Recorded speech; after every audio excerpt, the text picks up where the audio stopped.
Signor Sindaco, quanta euforia attorno alla sua persona, attorno a questa sua elezione a capo dell'amministrazione comunale della città? Lo vedete anche voi, già dico parecchia gente che è qua in questa piazza 4 novembre, ciò significa che l'entusiasmo è molto alto, ma un ringraziamento va a tutti i miei concittadini che mi hanno voluto dare questa fiducia e anche a quell'altri che non hanno votato questa parte, per cui dico la porta del comune sarà aperta sia a quelli che mi hanno votato sia a quelli che sono della parte della minoranza, e ciò da parte mia ci sarà piena disponibilità anche per risolvere le problematiche che attanagliano in questo determinato momento il comune di Canicattì, anche perché dobbiamo iniziare subito dalla viabilità, dobbiamo iniziare subito dall'ambiente, per cui secondo il mio modesto parere ci sono grandi cose da portare avanti e di concretizzare con poche cose, ma dare una risposta ai nostri concittadini. È stata una battaglia dura sin dal primo momento, sia al primo turno che al ballottaggio. Allora, era prevedibile che doveva essere così abbastanza dura, però noi non abbiamo mai abbassato la guardia, eravamo convinti delle nostre forze,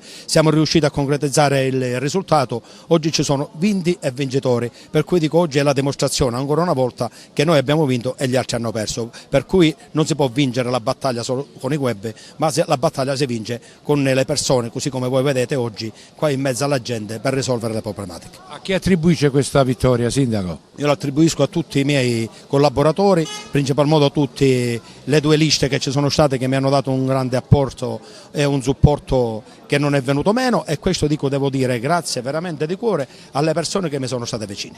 Perché la gente ha votato nuovamente Vincenzo Corbo? Vuol dire che vede in me la figura molto più vicina alle loro esigenze e io sono sempre aperto a 360 gradi, perché Vincenzo Corbo, così come è rimasto 5 anni fuori dall'amministrazione, ritornerà a fare il sindaco, ma è rimasto per 5 anni perché la politica è stata assente in questi ultimi 5 anni. E Antonio Palumbo, il rosso Antonio Palumbo, il comunista Antonio Palumbo, il nuovo sindaco di Favara. Grazie per tutti questi complimenti, ma sono il sindaco della città. Abbiamo avuto la fortuna di essere votati in modo trasversale da tutti i nostri concittadini che evidentemente hanno apprezzato il lavoro fatto in questi anni e soprattutto il progetto che noi abbiamo proposto loro. Sono un sindaco della città, non di una sola parte politica, e quindi oggi siamo contenti e soddisfatti per questo risultato. Oggi è il giorno della festa, stiamo festeggiando, siamo tutti contenti, però sappiamo benissimo le grosse difficoltà che ci aspettano nei prossimi giorni e speriamo di poter essere subito al lavoro per risolvere alcune delle problematiche della nostra città. Oggi festeggiamo. Quando hai avuto la sensazione di poter sedere nella poltrona più importante e più scottante di Piazza Cavour? La prima passeggiata che abbiamo fatto per la città, quando abbiamo iniziato la campagna elettorale, ormai più di un mese fa, le risposte che davano i nostri cittadini, come ci fermavano, come ci apprezzavano e come ci davano il loro sostegno. In quel momento sono stato sicuro del risultato finale. Noi abbiamo lavorato in tutto questo periodo, abbiamo seminato e sapevamo quali erano le risposte dei nostri concittadini e oggi va a confermare tutto questo. Il tormentone del ballottaggio è stato quello che se Antonio Palumbo diventa sindaco non ha la maggioranza e non può governare. Antonio Palumbo è diventato sindaco, può governare?